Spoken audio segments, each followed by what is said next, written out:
हे पार्थ, जब जब धर्म की हानि होती है और अधर्म की वृद्धि होती है, तब तब मैं अवतार लेता हूँ। देश काल के अनुसार अनेक दिव्य रूप धारण करने पर भी मेरे सभी स्वरूप पूर्ण पुरुषोत्तम भगवान के हैं।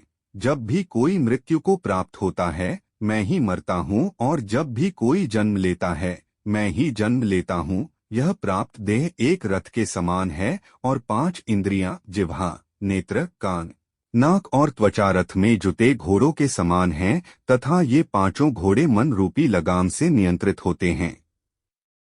मनुष्य की बुद्धि इस रथ की सारथी है और जीवात्मा इस शरीर रूपी सत्वगुण रथ में बैठा हुआ यात्री है। इस प्रकार यह यात्री मन तथा इंद्रियों के सहयोग से ही सुख दुख का अनुभव करता है, परंतु मोह में पड़ा जीव जीवन के रजोगुण और तमोगुण से उत्पन्न होने वाले भावों में ही लिप्त रहता है और इन गुणों में मोहित होकर संसार से परे मेरे अविनाशी स्वरूप को नहीं पहचान पाता।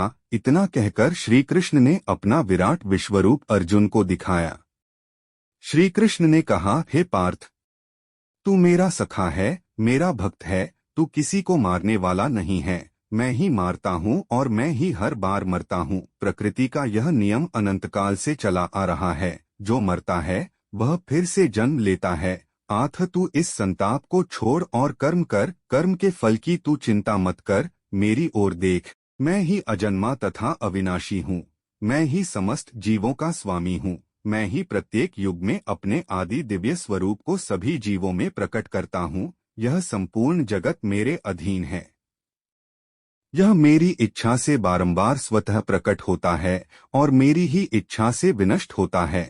मैं ही समस्त सृष्टि का आदि, मध्य और अंत हूँ। यदि तुम मेरे निर्देशानुसार कर्म नहीं करते और युद्ध से विमुख होते हो तो तुम कुमार्ग पर जाओगे।